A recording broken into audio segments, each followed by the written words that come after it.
எழுதின சுவிசேஷம் 6ஆம் அதிகாரம்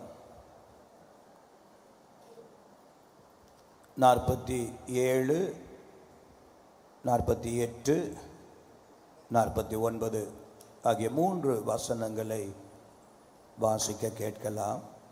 என்னிடத்தில் வந்து என் வார்த்தைகளை கேட்டு அவைகளின்படி செய்கிறவன் யாருக்கு ஒப்பாய் இருக்கிறான் என்று உங்களுக்கு காண்பிப்பேன். ஆழமாய் தோண்டி கற்பாறையின் மேல் அஸ்திபாரம் போட்டு வீடு கட்டுகிற மனுஷனுக்கு ஒப்பாய் இருக்கிறான். பெரு வெள்ளம் வந்து நீரோட்டம் அந்த வீட்டின் மேல் மோதியும் அதை அசைக்க கூடாமற் போயிற்று. ஏனென்றால் அது கண்மலையின் மேல் அஸ்திபாரம் போடப்பட்டு இருந்தது. என் வார்த்தைகளை கேட்டும் அவைகளின்படி செய்யாதவனோ அஸ்திபாரம் இல்லாமல் மண்ணின் மேல் வீடு கட்டினவனுக்கு ஒப்பாயிருக்கிறான். நீரோட்டம் அதன் மேல் மோதின உடனே அது விழுந்து முழுவதும் அழிந்தது என்றார். தலையில் வணங்கி நாம் ஜெபிப்போம்.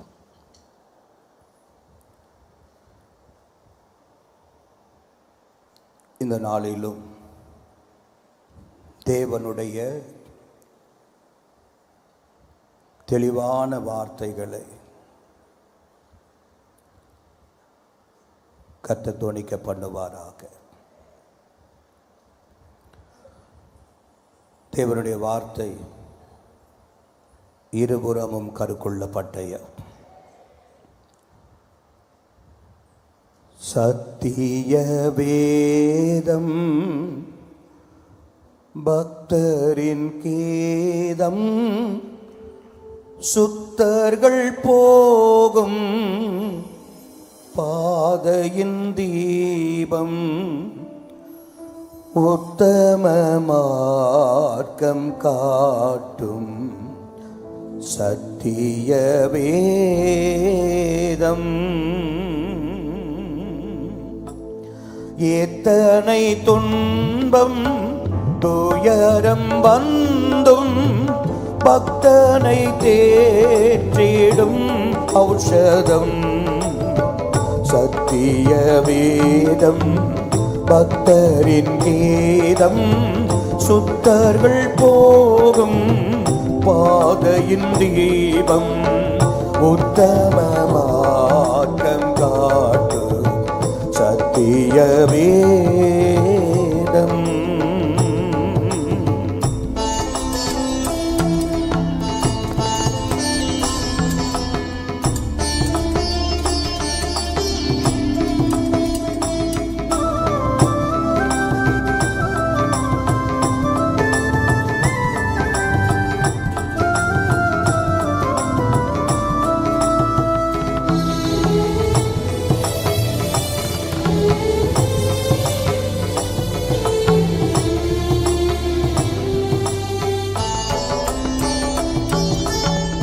வேத பிரிய தேவ புதல்வர் சேதம் அடையா நடந்திடுவார். வேத பிரிய தேவ புதல்வர் சேதம் அடையா நடந்திடுவார். இலைகள் உதிரா மரங்கள் போல இவர்கள் நல்ல கனி தருவார் சத்திய வேதம்.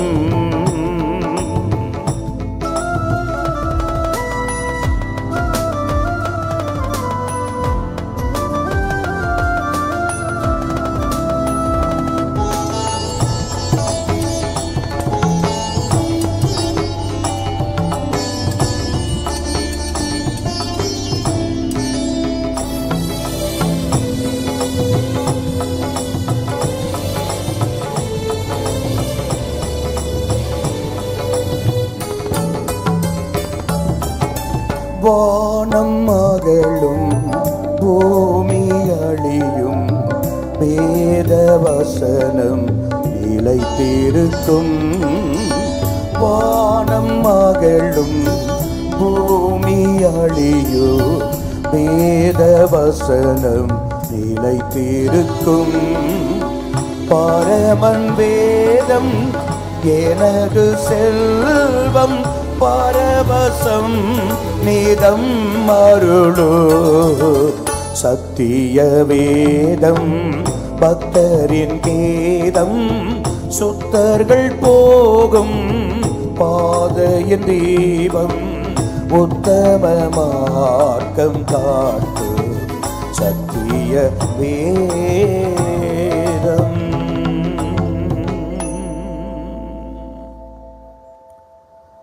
கிருபை நிறைந்த நல்ல பிதாவே,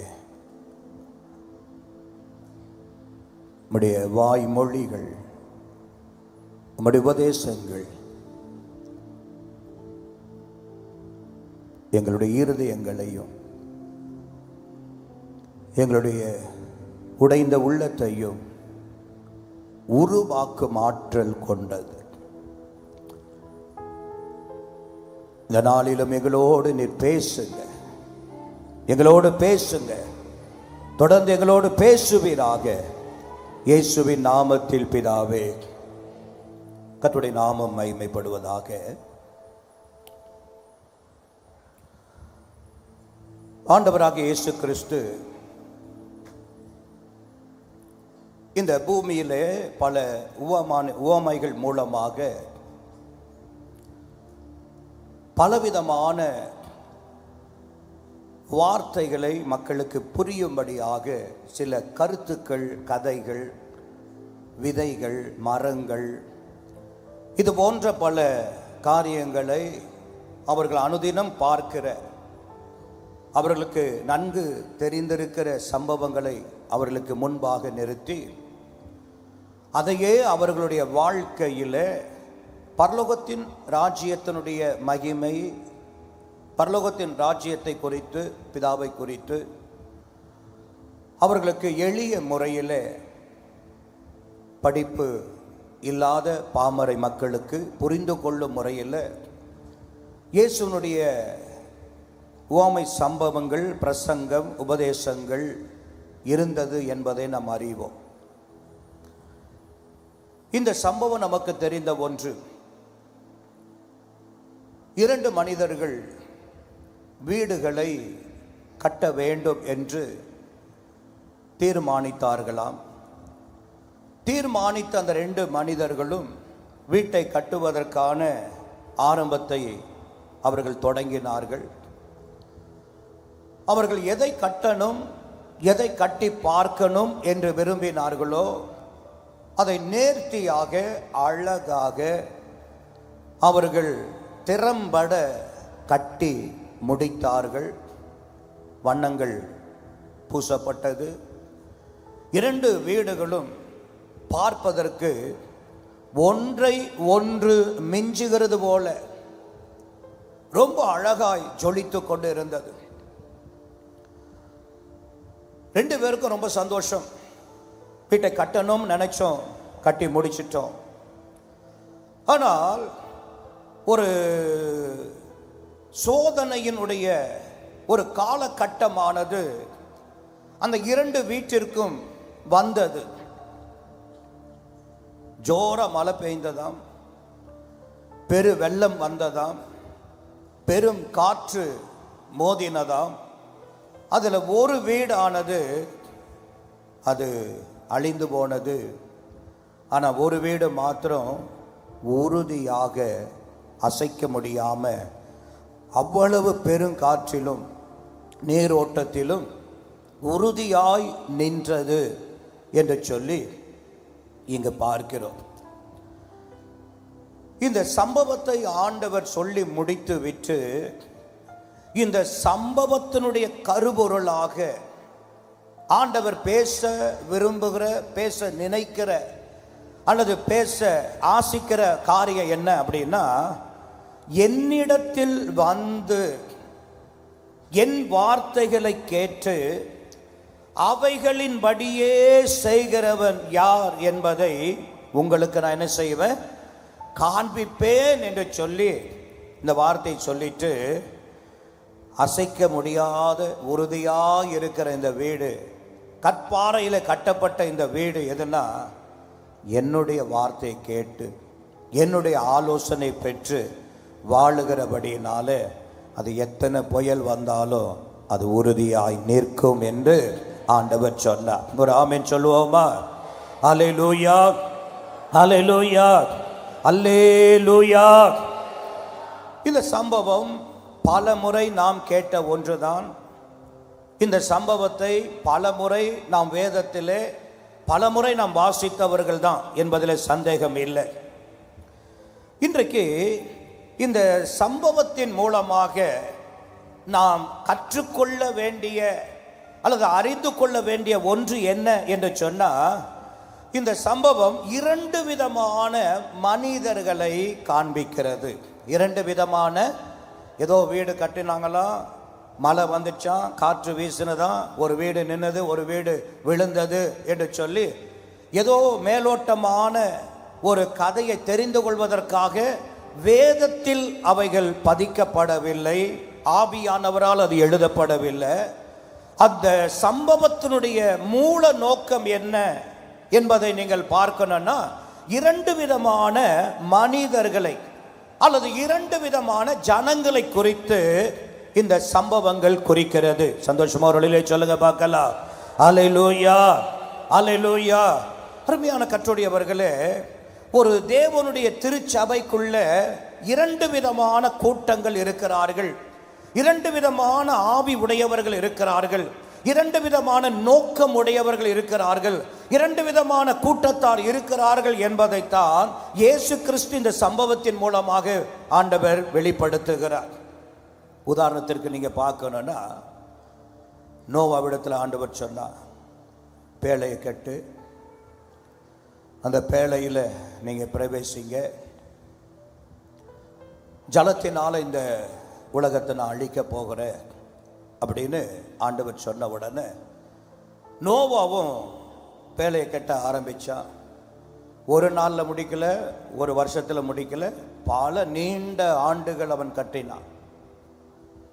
இந்த நீண்ட ஆண்டுகள் கட்டுகிற காலங்களில் அவன் செய்கிற வேலையை அந்த பட்டணத்தில் இருக்கிற மக்கள், அவனை சுற்றிலும் வாழுகிற மக்கள் எல்லாரும் பார்த்து அவனிடத்துல பல கேள்விகளை கேட்குறாங்க. இது வீடு போல இல்லையே, நீ இப்போ கட்டுகிறது என்ன? உடனே தெய்வத்தினுடைய அன்பின் சுவிசேஷத்தை அவர்களுக்கு என்ன செய்கிறான்? அறிவித்து கொண்டே வந்தான். ஆனால் ஆண்டவர் சொன்ன காலங்கள் நிறைவேறுகிறது. நீங்கள் எடுத்து வாசிங்க, 1 பேதுரு 3ஆம் அதிகாரம் 20ஆம் வசனத்தை நீங்கள் வாசிக்கும் பொழுது, 1 பேதுரு 3ஆம் அதிகாரம் 20ஆம் வசனம், அந்த ஆவிகள் பூர்வத்திலே நோவா பேழையை ஆயத்தம் பண்ணும் நாட்களிலே, பூர்வ காலத்திலே நோவா பேழையை ஆயத்த பண்ணும் அந்த நாட்களிலேயே தேவன் நீடிய பொறுமையோடு காத்திருந்த போது, தேவன் நீடிய பொறுமையோடு காத்திருந்த போது கீழ்ப்படியாமல் போனவைகள் அந்த பேழையிலே சிலராகிய 8 பேர் மாத்திரம் பிரவேசித்து ஜலத்தினாலே காக்கப்பட்டார்கள். ஒரு ஆமென் சொல்லுங்க பார்க்கலாம். நல்லா கவனிங்க. தேவனுடைய வார்த்தை வெளிப்படுகிறது, தேவனுடைய சத்தியம் வெளிப்படுகிறது. ஆனா தேவனுடைய வார்த்தை ஒண்ணு, அந்த தேவனுடைய வார்த்தை வெளிப்பட்ட போது கீழ்ப்படிந்த ஒரு கூட்டத்தை அந்த இடத்துல பார்க்கிறோம், கீழ்ப்படியாத ஒரு கூட்டத்தையும் அங்கு பார்க்கிறோம். கீழ்ப்படிந்த கூட்டம் அந்த பேழையில பிரவேசித்தார்கள், 8 பேரும் பாதுகாக்கப்பட்டார்கள். கீழ்ப்படியாத கூட்டம் அந்த தண்ணீரினால் என்ன செய்தார்கள்? அழிக்கப்பட்டார்கள். இங்கு நான் குறிப்பிட வேண்டிய ஒன்று என்னன்னா, பேழைக்குள்ள ஒரு சிறு கூட்டம், பேழைக்கு வெளியில ஒரு பெரும் கூட்டம். சொல்லுங்க பார்க்கலாம். பேழைக்குள்ள ஒரு சின்ன கூட்டம், பேழைக்கு வெளியில ஒரு பெரிய கூட்டம். இந்த 2 கூட்டம் யார் அப்படின்னா, 2 பேருமே தேவனுடைய வார்த்தை கேட்டவர்கள், தேவனுடைய சத்தியம் அவர்களுடைய காதுகளிலே கேட்டவர்கள், தேவனுடைய வார்த்தை பிரசங்கம் பண்ணினதை அவர்கள் அறிந்தவர்கள். ஆனா ஒரு கூட்டம் கீழ்ப்படிந்த ஒரு கூட்டம், இன்னொரு கூட்டம் என்ன செய்யல. அப்ப இங்கேயும் 2 விதமான கூட்டம் அல்லது 2 விதமான ஜனங்கள் நோவாவின் காலங்களிலேயே இருந்ததாக வேத சரித்திரத்திலே நாம் பார்க்கிறோம். புதிய ஏற்பாட்டின் காலங்களில் நீங்கள் வரும் பொழுது மத்தேயு 25ஆம் அதிகாரத்தை நீங்கள் எடுத்துக்கொள்வீர்களானால், நீங்கள் 25ஆம் அதிகாரத்தில் நமக்கு தெரியும், மணவாளனை சந்திக்கும்படியாக 10 கன்னிகைகள் என்ன செய்தாங்க? அவர்கள் ஆயத்தமானார்கள். தீவட்டிகளை கரங்களில் ஏந்தி கொண்டார்கள். 10 பேரும் ஆயத்தமானார்கள். ஆனா 10 பேருடைய நோக்கமும் எப்படியாவது மணவாளனை பார்க்கணும். 10 பேருடைய நோக்கமும் மணவாளனோடு கூட போயிடணும். இதற்காகத்தான் அவர்கள் ஆயத்தப்பட்டார்கள், இதற்காகத்தான் அவர்கள் செயல்பட்டாங்க. ஆனா முடிவை நீங்கள் பார்க்கும் பொழுது 5 பேர் மணவாளனுடைய வருகையில் அவர்கள் ஏற்றுக்கொள்ளப்பட்டார்கள் என்றும் 5 பேர் என்ன செய்தாங்க? கைவிடப்பட்டார்கள். அப்ப யோசித்து பாருங்க, இந்த 10 பேருக்கும் ஒரே ஒரு சத்தியம்தான், மணவாளனை பார்க்கணும், மணவாளனை தரிசிக்கணும் என்று இருந்தது. அதுல 5 பேர் மாத்திரம் பார்க்கிறாங்க, 5 பேர் கைவிடப்படுகிறார்கள். இங்கேயும் 2 விதமான ஜனம் இருக்கிறதாக வேதத்திலே பதிவு செய்யப்பட்டு இருக்கிறதை பார்க்கிறோம். மூன்றாவது இன்னொரு சம்பவத்தையும் உங்களுக்கு உதாரணமாக காட்ட விரும்புகிறேன். அதே மத்தேயு 25ஆம் அதிகாரத்தில் 32, 33, 34 வசனங்களை வாசிக்க வேண்டாம், நான் சொல்லுகிறேன். ஆண்டவருடைய நியாய சிங்காசனம், வெள்ள சிங்காசனம் ஒன்று இந்த பூமியில வைக்கப்படுகிற நாள் ஒன்று வருகிறது. அந்த நாளிலே பூமியிலே இருந்த எல்லா மனிதர்களும் தேவனுடைய அந்த வெள்ளை சிங்காசன நியாய தீர்ப்புக்கு முன்பாக வந்து நிற்க வேண்டிய ஒரு நேரம் இருக்கிறது. எல்லா உலகத்தில் இருக்கிற எல்லா மக்களும் வரும் பொழுது ஆண்டவர் ஒவ்வொருவருடைய வாழ்க்கையும் கர்த்தர் நியாயம் தீர்த்து ஒரு கூட்டத்தை வலது பக்கத்திலும் இன்னொரு கூட்டத்தை இடது பக்கத்திலும் ஆண்டவர் வைப்பார். வெள்ளை ஆடு, செம்மறி ஆடு என்று சொல்லி 2 விதமான கூட்டத்தை ஆண்டவர் பிரித்து, ஒரு கூட்டத்தை பார்த்து வலது பக்கத்தில் இருக்கிறவர்களை பார்த்து சொன்னாங்க, சொல்லுவாரா, பிதாவினால் ஆசீர்வதிக்கப்பட்டவர்களே, உலகம் உண்டானதற்கு முன்பாக உங்களுக்காக ஆயத்தமாக்கப்பட்ட அந்த நித்திய பரலோக ராஜ்யத்தில் நீங்க போய் பிரவேசிங்க. இடது பக்கத்தில் இருக்கிறவர்களை பார்த்து நித்திய ஆக்கினையில போய் பங்கெடுங்கள் என்று சொல்லுவாராம்.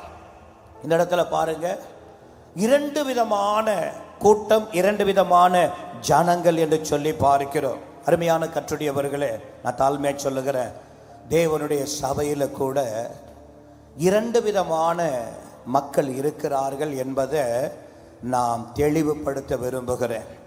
அருமையான கர்த்தருடையவர்களே, இன்றும் ஆவிக்குரிய தேவனுடைய திருச்சபைகளில் 2 விதமான கூட்ட மக்கள் இருக்கிறார்கள் என்பதை நாம் அறிய முடியும். அருமையான கர்த்தருடையவர்கள், இந்த செய்தியினுடைய முடிவில் நீ எந்த கூட்டத்தில் இருக்கிற என்பதை நீயே தீர்மானித்து நீயே ஆண்டவருக்கு முன்பாக நன்றி சொல். ஒருவேளை இருக்க வேண்டிய கூட்டத்தில் இல்லாமல் இருக்கக்கூடாத ஒரு கூட்டத்தில் நாம் இருக்கிறோம் என்று சொன்னால், வேத வசனத்தின்படி கர்த்தர் பேசும்போது நமக்கு உணர்வு வரும் என்று சொன்னால், நாம் நம்மை மாற்றி இன்றைக்கே இருக்க வேண்டிய கூட்டத்திற்குள்ள வரணும். கரங்களை வைத்து சந்தோஷமாக சொல்வோமா? அல்லேலூயா. சரி, முதலாவதாக என்னாகமம் 13ஆம் அதிகாரம் முதல் 3 வசனங்களை முதலாவது வாசிக்க கேட்கலாம். என்னாகமம் 13ஆம் அதிகாரம் முதல் 3 வசனங்களை வாசிக்க கேட்கலாம். கர்த்தர் மோசேயை நோக்கி நான் இஸ்ரவேல் புத்திரருக்கு கொடுக்கும் கானான் தேசத்தை சுற்றி பார்ப்பதற்கு, நான் இஸ்ரவேல் ஜனங்களுக்கு புத்திரருக்கு கொடுக்கும் கானான் தேசத்தை சுற்றி பார்ப்பதற்கு நீ மனிதரை அனுப்பு, நீ உன்னில் இருக்கிற மனிதரை அனுப்பு, ஒவ்வொரு பிதாக்களின் கோத்திரத்திலும் ஒவ்வொரு பிதாக்களின் கோத்திரங்களிலும் ஒவ்வொரு பிரபுவாகிய புருஷனை அனுப்ப வேண்டும் என்றார். ஒவ்வொரு தலைவனை நீ அனுப்ப வேண்டும் என்றார். மோசே கர்த்தருடைய வாக்கின்படியே, மோசே தேவனுடைய சத்தத்தை கேட்டபடியே அவர்களை பாரான் வனாந்திரத்திலிருந்து அனுப்பினார். அப்படியே அவர்களை அழைத்து, கோத்திர தலைவர்களை அழைத்து பாலும் தேனும் ஓடுகிற அந்த கானான் தேசத்தை பார்ப்பதற்கு அனுப்பினார். அந்த மனிதர்கள் யாவரும் இஸ்ரவேல் புத்திரரின் தலைவர்கள், இஸ்ரவேலின் புத்திரருடைய தலைவர்கள். நல்லா கவனிங்க, நீண்ட காலமாக தேவனுடைய திருச்சபையை இப்பொழுது மோசே நடத்தி கொண்டு வருகிறார். இந்த தேவனுடைய சபை வனாந்தரத்தில் நடத்தப்படுகிறது. தேவனுடைய ஆவியானவர் மேக ஸ்தம்பமாக அக்கினி தூணில இருந்து தன்னுடைய ஜனங்களை நடத்துகிறார். ஒவ்வொரு நாளும் அவர்கள் வழியில பிரயாணங்களில் சோர்ந்து போக கூடாது என்று சொல்லி மன்னாவை வர்ஷிக்க பண்ணி அவர்களை ஒவ்வொரு நாளும் மன்னாவை கொடுத்து அவர்களை நடத்துகிறார். இப்படி இஸ்ரவேல் மக்களை தேவனுடைய சபையை மோசே மிக அழகாய் நேர்த்தியாய் நடத்தி கொண்டு வருகிறார். இப்படி நடத்தி கொண்டு வருகிற இந்த வேளையில தான் இஸ்ரவேல் ஜனங்கள் ஏறத்தாழ ஒரு 90% பிரயாணப்பட்டு 95% பிரயாணப்பட்டு கானான் பக்கத்தில் வந்துட்டான். கானான் பக்கத்தில் இன்னும் ஒரு 5% மாத்திரம்தான் மிஞ்சி இருக்கிறது. 5% தான் இருக்கிறது. அவர்கள் எங்க வாக்குத்தத்தம் தேவனிடத்தில் பெற்றார்களோ அந்த வாக்குத்தத்தத்தை இப்பொழுது கண்களிலே காண போகிறார்கள். அவர்கள் வாக்குத்தத்தம் பண்ணப்பட்ட தேசத்திலே இப்பொழுது அவர்கள் சுதந்தரிக்க அவருடைய கால்கள் அதுக்குள்ள போகிற நேரம் வந்துருச்சு. இந்த நேரத்தில் தான் ஆண்டவர் மோசேயினிடத்தில் வந்து சொல்லுகிறார், நான் இஸ்ரவேல் புத்திரருக்கு கொடுக்க இருக்கிற அந்த கானான் தேசத்தை, பாலும் தேனும் ஓடுகிற தேசத்தை பார்ப்பதற்கு உன்னில் இருந்து கோத்திர தலைவர்களை எல்லாம் பிரபுக்களை எல்லாம் என்ன செய்ய, இஸ்ரவேலில் இருக்கிற சபைகளில் இருந்து நீ அவர்களை தெரிந்தெடுத்து அனுப்பு என்று ஆண்டவர் சொல்லுகிறார். உடனே இவர்கள் எல்லாரும் என்ன செய்தார்கள் என்ற பிரயாணத்தை தொடங்கினாங்க. போய் அந்த தேசத்தை வேவு பார்க்க அந்த தேசத்திற்குள்ள போயிட்டாங்க. கிட்டத்தட்ட 40 நாட்களாக என்ன செய்கிறாங்க, உள்ள சுற்றி வேவு பார்க்குறாங்க. பார்த்து முடிச்சிட்டு இப்பொழுது 40 நாள் கடந்து அவங்க எல்லாரும் திரும்ப வருகிறாங்க. மோசே இடத்துல தான் கண்டவைகளை, தான் பார்த்தவைகளை, அங்கு பேசப்பட்ட வார்த்தைகள், காதுகளில் கேட்டவைகளை, அங்கு கண்ட காரியங்களை எல்லாம் சொல்வதற்காக எல்லாரும் வந்து நிற்கிறார். வந்த உடனே 17ஆம் வசனத்திலிருந்து வாசிங்க. அவர்களை மோசே கானான் தேசத்தை சுற்றி பார்க்கும்படி அனுப்புகையில் அவர்களை நோக்கி, நீங்கள் இப்படி தெற்கே போய் மலையில் ஏறி தேசம் எப்படிப்பட்டதென்றும் அங்கே குடியிருக்கிற ஜனங்கள் பலவான்களோ பலவீனர்களோ கொஞ்சம் பேரோ அநேகம் பேரோ என்றும் அவர்கள் குடியிருக்கிற தேசம் எப்படிப்பட்டது, அது நல்லதோ கெட்டதோ என்றும் அவர்கள் பட்டணங்கள் எப்படிப்பட்டதென்றும் அவர்கள் கூடாரங்களில் குடியிருக்கிறவர்களோ கோட்டைகளில் குடியிருக்கிற என்றும் நிலம் எப்படிப்பட்டது, அது வளப்பமானதோ இளப்பமானதோ என்றும் அதன் விருட்சங்கள் உண்டோ இல்லையோ என்றும் பாருங்கள். தைரியம் கொண்டிருந்து தேசத்தின் கனிகளிலே சிலவற்றை கொண்டு வாருங்கள் என்றார். தைரியமா இருந்து அந்த தேசத்தினுடைய கனிகளை கொண்டு வாருங்கள் என்ற 25ஆம் வசனத்தை வாசிங்க. அவர்கள் தேசத்தை சுற்றி பார்த்து 40 நாள் சென்ற பின்பு 40 நாட்கள் இருந்த பின்பு திரும்பினார்கள். அவர்கள் பாரான் வனாந்தரத்திலே இருக்கிற காதேசுக்கு வந்து 30ஆம் வசனத்திலிருந்து வாசிங்க. அப்பொழுது காலேப் மோசேக்கு முன்பாக ஜனங்களை அமர்த்தி, அப்பொழுது வேவு பார்க்க போன கூட்டத்திலே இந்த காலேப்பும் இருந்தார். மோசே நிற்கிறார். 40 நாள் சென்று வந்திருக்கிறாங்க. இஸ்ரவேல் ஜனங்களுடைய கண்கள், சபையினுடைய கண்கள் எல்லாம் இப்ப யாரை பார்க்குது அப்படின்னா சொல்லுங்க பார்க்கலாம், காலேப்பையே பார்க்குது. ஏன் காலேப்பை பார்க்குறாங்க அப்படின்னா 40 நாட்கள் அவங்க போய் அந்த தேசத்திலிருந்து செய்தியை கொண்டு வந்திருக்கிறாங்க. அந்த செய்தி எப்படி இருக்க போகிறது என்பதை கேட்பதற்கு மிகுந்த ஆவலோடு கூட காத்திருக்கிறார்கள். இப்ப மோசே அந்த காலேப் வாயை திறந்து சொல்லுகிறார், வாசிங்க. அப்பொழுது காலேப் மோசேக்கு முன்பாக ஜனங்களை அமர்த்தி, எல்லா சபையாரை அமர்த்தி, நாம் உடனே போய் அதை சுதந்தரித்துக் கொள்வோம். நாம் உடனே போகலாம், போய் அந்த தேசத்தை நாம் சுதந்தரித்துக் கொள்ளலாம், நாம் அதை எளிதாய் ஜெயித்துக் கொள்ளலாம் என்றார். அந்த தேசம் ரொம்ப சுலபமா எளிய முறையிலே நாம் ஜெயிக்கலாம் என்றான். அவனோடு கூட போய் வந்த மனிதரோ, ஆனால் அவன் கூட இருந்து போய் வந்த மனிதரோ, நாம் போய் அந்த ஜனங்களோட எதிர்க்க நம்மாலே கூடாது. அடுத்த ஒரு கேங் எழும்புகிறான். இஸ்ரவேல் சபையில அடுத்த ஒரு டீம் எழும்புவது சொல்லுது, இவன் இப்படி சொல்லி முடிக்கிறான். அவங்க சொல்றாங்க, நாம் போய் எளிதாகவே, இவர் சொல்றது போல நாம் போய் எளிதாக என்ன செய்ய முடியாது, ஜெயிக்க முடியாது.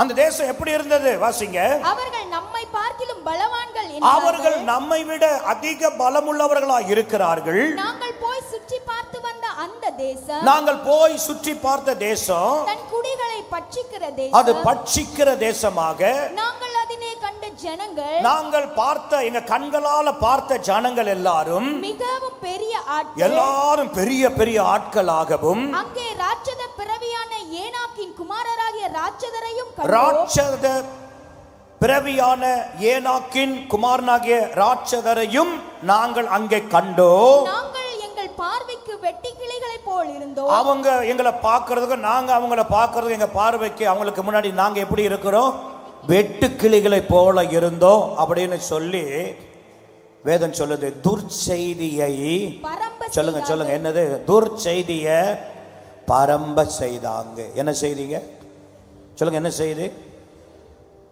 ரெண்டு பேரும் காலேப் யோசுவாவும் அங்கதான் போயிட்டு வர்றாங்க, மற்ற பிரபுக்களும் அங்கதான் போயிட்டு வர்றாங்க. ஒருத்தங்க சொல்றாங்க, என்ன சொல்றாங்க, நாம் எளியதாய் சுதந்தரிக்கலாம், ஒரே சபை. ஆனா அதே சபையில் இன்னொரு டீம் சொல்லுது, என்ன சொல்லுதுன்னா, நாம் அதை ஜெயிக்க முடியாது. இப்ப ரெண்டு பேரும் என்ன சொல்றாங்கன்னா, ஒருத்தர் நல்ல செய்தியை சொல்றாங்க, ஒருத்தர் என்ன செய்தியை சொல்றாங்க, துர்ச்செய்தியை சொல்லுங்க. நற்செய்தி எலும்புகளை சொல்லுங்க, நற்செய்தி எலும்புகளை அப்படியே எலும்பு நொறுங்குகிறது போல இருந்தாலும், எலும்பு மக்கி போனதா இருந்தாலும், நல்ல செய்தி எலும்புகளை என்ன ஆக்குமா, புஷ்டி ஆக்கும். அருமையான கர்த்தருடையவர்களே, நற்செய்தி எலும்புகளை புஷ்டி ஆக்குகிறது, உயிரடைய செய்கிறது. ஆனா துர்ச்செய்தி என்ன செய்கிறது, நல்லா இருக்கிற உயிரை கூட, நல்லா இருக்கிற ஜீவனை கூட சோர்ந்து போக பண்ணுகிறது. ஒரே சபையில ரெண்டு கூட்டம் இருக்கு, ஒரே சபையில ரெண்டு கூட்டம் இருக்கு. நல்ல செய்தி சொல்லுகிற கூட்டம் எல்லாம் வலது கரங்களை உயர்த்தி சத்தமா ஒரு அழிலே சொல்வோமா? துர்ச்செய்தி சொல்லுகிறவங்க எல்லாம் சத்தமா ஒரு அழிலே சொல்வோமா? சரி, நீங்க சரியான கூட்டத்தில் இருக்கிறீங்கன்னு நீங்களே உங்களை அடையாளப்படுத்தி காட்டுறீங்க. ஒரு ஆமென் சொல்லுங்க பார்க்கலாம், சந்தோஷமா சொல்லுங்க பார்க்கலாம். அருமையான கர்த்தருடையவர்களே, நான் சொல்லுவேன், ஒரே சபையில் ரெண்டு கூட்டம் இருக்கு. ஒன்று நல்ல செய்தியை சொல்லுகிற, நற்செய்தி யாரு? இயேசு. சொல்லுங்க, நற்செய்தி யாரு? யாரை குறித்து சொல்லுவாங்க? இயேசு. இயேசு இயேசு என்பது நல்ல செய்தி. ஆனா அதே சபையில் துர்ச்செய்தி சொல்லுகிறவங்க இருக்கிறாங்க. ஒரு முறை சீரிய ராஜாவாகிய பெனாதாத், சீரிய ராஜாவாகிய பெனாதாத் சமாரியாவில் இருக்கிற இஸ்ரவேல் மக்களை ஜெயிக்க வேண்டும் என்று சொல்லி தன்னுடைய படைகளை எல்லாம் கொண்டு போயிட்டு அந்த சமாரியாவை சுற்றிலும் முற்றுகை போட்டுட்டான். இந்த சமாரியர்கள் உள்ள இருந்து வெளியே போக முடியாது, வெளியே இருந்து உள்ள வர முடியாத அளவுக்கு எதிர் படைகளால் சூழப்பட்டு இருக்கிறது. இந்த நாட்கள் எப்படிப்பட்ட நாட்களாய் அந்த நாட்கள் இருந்தது என்று சொன்னால், மிகுந்த பஞ்சத்தினுடைய உச்சத்திற்கு போயிட்டு. பொதுவாக யுத்தம் அப்படின்னாலே தேசத்தில் என்ன உண்டாகும்? பஞ்சம். பெட்ரோல் விலையெல்லாம் என்ன செய்யும்? ஏறிடும். ஆகாரம் எல்லாம், தானியங்கள் எல்லாம் என்ன செய்யும்? யுத்தம். 2-3 நாட்டுக்கு யுத்தம் வந்தாலே சொல்லுங்க, எல்லா நாடுகளும் என்ன செய்கிறது? பாதிக்கப்படுகிறது. எனவே முற்றுகை போட்டுட்டான். சமாரியா தேசம் ரொம்ப மிகுந்த பஞ்சத்தில் இருக்கிறது. ஆனா ஒரு கழுதையினுடைய தலை எத்தனை வெள்ளி? 80 வெள்ளி. சொல்லுங்க, எத்தனை? கொஞ்சம் பயிர் 5 வெள்ளி. அது என்ன அப்படின்னா, இருக்கிறதுலையே பயங்கரம். சில சில மாதங்களுக்கு முன்பாக நம்முடைய தமிழ்நாட்டில் என்ன விலை ஏறி போச்சு? தக்காளி. சொல்லுங்க, என்னது? தக்காளி. வாட்ஸ்அப்பில் பார்த்தீங்கன்னா தங்கக்கடை வைத்திருக்கிற மார்வாடி எல்லாம் தக்காளியை கொண்டு போய் கண்ணாடிக்குள்ளே வைத்தது போல சமூக வலைத்தளங்களில் ஒரு கேலியாக சிந்திக்கும்படியாக என்ன செய்திருந்தாங்க? வைத்திருந்தாங்க. எதை? தக்காளியை கொண்டு போய் பொண்ணு இருக்கிற தங்கம் வைக்கிற இடத்துல தக்காளியை வைத்து அப்படி ஏறி போச்சான் விலை என்பது. சொல்லுங்க பார்க்கலாம். இது அப்படியே நீடித்திருக்குமானா என்ன நடந்திருக்கும்? சொல்லுங்க பார்க்கலாம். அவ்வளோதான். இதே போல சாதாரணமாக விற்கப்பட்டதெல்லாம் இப்போ 80 வெள்ளி கொடுத்து வாங்க வேண்டியதாயிருச்சு. பணம் இருக்கிறவன்லாம் ஒவ்வொரு நாளும் பணத்தை 80 வெள்ளியை கொடுத்து கொடுத்து அவனுடைய தேவை என்ன செய்கிறான்? வாங்கி கொள்ளுகிறான். பணம் இருக்கிறவெல்லாம் பணத்தை வெள்ளியை கொடுத்து பயிர்களை கொஞ்சம் வாங்கி கொள்ளுகிறான். பணம் இல்லாதவங்க என்ன செய்கிறாங்க அப்படின்னா, பிள்ளைய சமைத்து என்ன செய்தாங்களா? சொல்லுங்க, பஞ்சம் எப்படி இருந்ததுன்னு பாருங்க. யாரை சமைத்து சாப்பிட்டாங்களா? பெற்றெடுத்த பிள்ளைய பேசிக்கிட்டாங்களாம். என்ன பேசிக்கிட்டாங்களா? இன்னைக்கு உன் பிள்ளைய நம்ம சமைத்து சாப்பிடலாம், நாளைக்கு என் பிள்ளைய என்ன செய்யலாம் அப்படின்னு ஒப்பந்தம் பண்ணிக்கிட்டு பிள்ளைய அடித்து சாப்பிட்ற அளவுக்கு பஞ்சம் தலைவிரித்து ஆடிக்கொண்டு இருக்கிறது. தேசத்தில் எப்படி இருந்திருக்க கொஞ்சம் யோசித்து பாருங்க.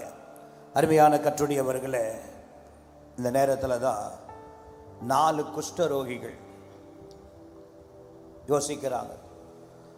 பட்டணத்திலையும் பஞ்சம், ஒன்றும் சாப்பிட முடியல. வெளியே போனாலும் எதிராளிங்க இருக்கிறாங்க. அங்கேயே என்ன செய்ய முடியாது? போய் சாப்பிட முடியாது. இங்கே இருந்தாலும் நமக்கு சாவு தான், அங்கே இருந்தாலும் நமக்கு சாவு தான். எனவே சாகிறதே சாபம். போய் எதிராளிகளுடைய படைகளை போயிட்டு அவங்க கையினால் அவன் என்ன கொடுத்தா சாப்பிடலாம், இல்லைன்னா அங்கேயே என்ன செய்வான்? சாகலாம் அப்படின்னு போகிறாங்க. ஆனால் தீர்க்கதரிசியை கொண்டு கர்த்தர் சொன்ன வார்த்தை நிறைவேறும்படியாக சத்துருக்களை சமாரியாவுக்கு விரோதமாய் வந்த சீரிய படைகளை எல்லாம் கர்த்தர் இரைச்சலை உண்டாக்கி சத்துருக்கெல்லாம் சிதறண்டு ஓட பண்ணியிருந்தார். இவங்க எல்லாம் எதிரிகளுடைய படைகளுக்கு போகிறாங்க. குதிரை, கட்டப்பட்ட குதிரை அப்படியே இருக்கிறது. எதிரிகள் கொண்டு வந்து வைத்த எல்லா பொருளும் அப்படியே இருக்கிறது கூடாரங்களில். இவங்க போய் பார்க்குறாங்க, ஒரு எதிரி கூட கிடையாது. ஒரு எதிரி கூட கிடையாது. முதல்ல என்ன செஞ்சானுங்க? எவ்வளோ சாப்பிட முடியுமா பட்டினிக்கு பசிக்கு என்ன செஞ்சானுங்க? சாப்பிட்டானுங்க. ரெண்டாவது என்ன செஞ்சாங்கன்னா, எவ்வளவு அள்ளி கொள்ள முடியுமோ அவங்களுடைய பொக்கிஷத்தை எல்லாவற்றையும் அள்ளி கொண்டாங்க. அதுக்கப்புறம் அவங்க ஒருவரை ஒருவர் பார்த்து பேசின அந்த வார்த்தை என்ன தெரியுமா? 2 ராஜாக்கள் 7ஆம் அதிகாரம் முதல் 2 வசனத்தை முதல்ல வாசிங்க. அப்பொழுது எலிசா, கர்த்தருடைய வார்த்தையை கேளுங்கள். நாளை இந்நேரத்தில் சமாரியாவின் வாசலிலே 1 மரக்கால் கோதுமை மா 1 சேக்கலுக்கும் 2 மரக்கால் வார்கோதுமை 1 சேக்கலுக்கும் விற்கப்படும் என்று கர்த்தர் சொல்லுகிறார் என்றார். அப்பொழுது ராஜாவுக்கு கைலாக கொடுக்கிற பிரதானி ஒருவன் தேவனுடைய மனுஷனுக்கு பிரதியுத்தரமாக, தேவனுடைய வார்த்தையை சொன்ன தேவ மனுஷனுக்கு மறுமொழியாக, இதோ கர்த்தர் வானத்திலே மதகுகளை உண்டாக்கினாலும் இப்படி நடக்குமா? நீ சொல்றது போல எங்க இன்னைக்கு இருக்கிற நிலைமை 80 வெள்ளி கொடுத்து கழுதையுடைய தலையை வாங்குறான். நீ என்னவோ நாளைக்கு நேரம் 1 மரக்கால் வார்கோதுமை 1 வெள்ளிக்கு கிடைக்குன்னு சொல்றிய, இதெல்லாம் நடக்குமா? வானத்துல மதக வச்சு கொடுத்தா கூட இது நடக்காதுன்னா தீர்க்கதரிசி சொன்னா, நீ உன் கண்ணால பாப்ப, ஆனா நீ என்ன செய்ய மாட்ட? சாப்பிட மாட்ட. நீ தேவனுடைய வார்த்தையை நீ கேட்கல, நம்பல, உன் கண்ணுல பாப்ப, நடக்கிறத பாப்ப, ஆனா நீ சாப்பிட மாட்ட அப்படின்னா. இப்போ 9ஆம் வசனத்தை வாசிங்க. பின்பு அவர்கள் ஒருவரை ஒருவர் நோக்கி, நாம் செய்கிறது நியாயம் அல்ல. பாருங்க, இந்த குஷ்டரோகிங்க பாருங்க, அவன் சொன்னது போலவே இப்பொழுது நடந்து விட்டது. சத்துருக்கள் எல்லாம் போயிட்டாங்க. இவங்க எல்லாத்தையும் சேகரிச்சுட்டு எல்லாத்தையும் இவங்களுக்கு வேண்டிய எல்லாத்தையும் எடுத்துட்டு இவங்க சொல்லி கொண்ட வார்த்தை ரொம்ப ஆச்சரியமான ஒன்று. நாம் செய்வது நல்லதல்ல, இந்த நாள் நற்செய்தி அறிவிக்கும் நல்ல செய்தியை அறிவிக்கிற நாள். நாம் மௌனமாய் இருந்து பொழுது விடிய மட்டும் காத்திருந்தால், பொழுது விடியட்டும் என்று காத்திருந்தால் குற்றம் நம்மேல் சுமரும். பாருங்க, இந்த நாள் நல்ல இரவோடு இரவாகவே அந்த நல்ல செய்தியை சொல்வதற்கு சமாரியாவுடைய ராஜாவுக்கு முன்பாக வந்து சொல்வதற்கு வந்தாங்களாம். ஒரு ஆமென் சொல்லுங்க பார்க்கலாம். சந்தோஷமா சொல்லுங்க பார்க்கலாம். சத்தமா சொல்லுங்க பார்க்கலாம். அருமையான கர்த்தருடையவர்களே, நான் தாழ்மையாய் சொல்லுகிறேன், தேவனுடைய திருச்சபையில் 2 கூட்டம் உண்டு. ஒன்று நல்ல செய்தியை, நற்செய்தியை சொல்லுகிற அறிவிக்கிற ஒரு கூட்டம், இன்னொன்று துர்ச்செய்தியை அறிவிக்கிற கூட்டம். நீதிமொழி 15:30 சொல்லுகிறது. நீதிமொழி 15:30, கண்களின் ஒளி இருதயத்தை பூரிப்பாக்கும், நற்செய்தி எலும்புகளை புஷ்டியாக்கும். 25:25 வாசிங்க. 25:25. தூர தேசத்திலிருந்து வரும் நற்செய்தி, தூர தேசத்திலிருந்து வருகிற ஒரு நல்ல செய்தி விடாய்த்த ஆத்துமாவுக்கு கிடைக்கும். விடாய்த்து போய் தள்ளாடினவனா, மனம் பாரம் கொண்டவனாய், சோர்ந்து போனவனாய், நடக்க முடியாதவனாய், விழுவதற்கு ஏதுவனா இருக்கிறவனை அந்த ஆத்துமாவுக்கு கிடைத்த குளிர்ந்த தண்ணீருக்கு சமம். நல்ல செய்தி குளிர்ந்த தண்ணீருக்கு சமம். ஒரு ஆமென் சொல்லுங்க பார்க்கலாம். அருமையான கர்த்தருடையவர்களே, தூதன் இறங்கி வந்து மரியாள் இடத்துல என்ன சொன்னான்னா, இன்று நான் உனக்கு ஒரு நல்ல செய்தியை அறிவிக்கிறேன். அருமையான கர்த்தருடையவர்களே, நான் சொல்லுவேன், தேவனுடைய ராஜ்யத்திற்கு உரிய நற்செய்தியை அறிவிப்பதற்காகத்தான் இந்த சபையை கர்த்தர் இந்த பூமியில ஸ்தாபித்து, சபைக்குள்ள தேவனுடைய மக்களை கர்த்தர் ரட்சித்து சபைக்குள்ள வைத்திருக்கிறார். இப்போ நான் உங்களை பார்த்து நான் கேட்க போகிறேன். உங்களை பார்த்து நான் என்ன செய்ய போகிறேன்? கேட்க போகிறேன். இன்று நீங்க உயிரோடு கூட இருப்பதற்கு காரணம் எது தெரியுமா? சொல்லுங்க, எது? சொல்லுங்க பார்க்கலாம். எது? நல்ல செய்தி. எங்க வாழ்க்கையில் வாழ்வின் எல்லையில கடக்கோடியில போயிட்டோம். இதுக்கு மேல வாழ்வு இல்லை, அடுத்த அடி எடுத்து வைக்க முடியாது, இனி உலகத்துல வாழவே முடியாது அப்படின்ற ஒரு நிலைக்குள்ள வந்தபோது தான் யாருக்கும் பாரமா இருக்கக்கூடாது, குடும்பமாய் தற்கொலை செய்து கொண்டு சாகணும் அப்படின்னு இருக்கிற நேரத்துல தான் அந்த 2 கண்ணு தெரியாதவர் மாத்திரம் அன்னைக்கு வராம இருந்திருந்தா, என்றைக்கோ அவர் சொன்ன அந்த நல்ல செய்தி இன்றைக்கு பிழைக்க வைத்திருக்கிறது, இன்றைக்கு ரட்சித்து இருக்கிறது, இன்றைக்கு ஆசீர்வாதங்களை பெற செய்தது, இன்றைக்கு ஊழியம் செய்யும்படி வைத்திருக்கிறது. அருமையான கர்த்தருடையவர்களே, நீங்க கேட்ட நல்ல செய்தி தான் இன்றைக்கு இந்த இடத்துல உங்களை நல்ல பலனாய் உட்கார வைத்திருக்கிறது. ஒரு ஆமென் சொல்லுங்க பார்க்கலாம். ஹல்லேலூயா. அருமையான கர்த்தருடையவர்களே, நாம் கேட்ட நல்ல செய்தி தான் இன்றைக்கு இந்த சபையில நம்மை ரட்சித்து நம்மை கொண்டு வந்து விசுவாசி ஊழியர்கள் என்கிற அந்த அந்தஸ்துக்குள்ள நம்மை கர்த்தருடைய சீஷர்கள் என்கிற நிலைக்குள்ள நம்மை கொண்டு வந்து வைத்திருக்கிறார். அப்ப நான் கேட்கிறேன், நம்ம எந்த செய்தியை சொல்லணும்? சொல்லுங்க பார்க்கலாம். எந்த செய்தியை சொல்லணும்? சபையில இருக்கிற நாம் எந்த கூட்டமா இருக்கணும்னா, நல்ல செய்தியை சொல்லுகிற யோசுவா காலேப்பை போல நாம் இருக்கணும். ஆமென் சொல்லுவோமா? ஹல்லேலூயா. ஒரு 32 வருஷங்களுக்கு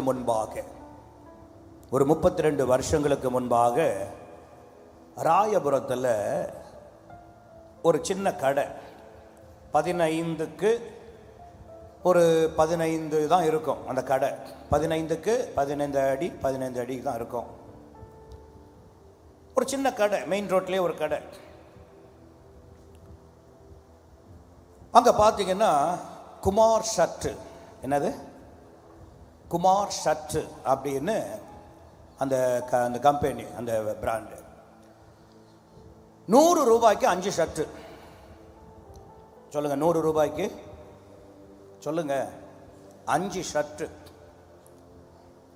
அவன் கடை திறந்து மூட்டை மூட்டையா துணியை உள்ள வச்சுட்டு அவன் உள்ள மக்களை உள்ள வர வச்சுலாம் வியாபாரம் பண்ணல. சொல்லுங்க பார்க்கலாம். துணி தான் உள்ள கிடக்குது மூட்டை மூட்டையா, உள்ள இருந்து எடுத்து கொடுக்குறவங்க. ஆனால் வாசலில் நின்றுக்கிட்டு என்ன செய்யறான்? 5 ஷர்ட்டு, சொல்லுங்க, 100 ரூபா. இப்போ இதை வாங்கினவங்க என்ன பண்ணாங்கன்னா, அப்போ நான் அக்கா வீட்டில் ராயபுரத்தில் நான் இருந்தேன். வாங்கினவங்க அந்த தெருவில் அப்படியே வந்துட்டு குறிப்பிட்ட இடத்த சொல்லி 100 ரூபாய்க்கு 5 ஷர்ட்டு, 100 ரூபாய்க்கு 5 ஷர்ட்டு அப்படின்னாங்க.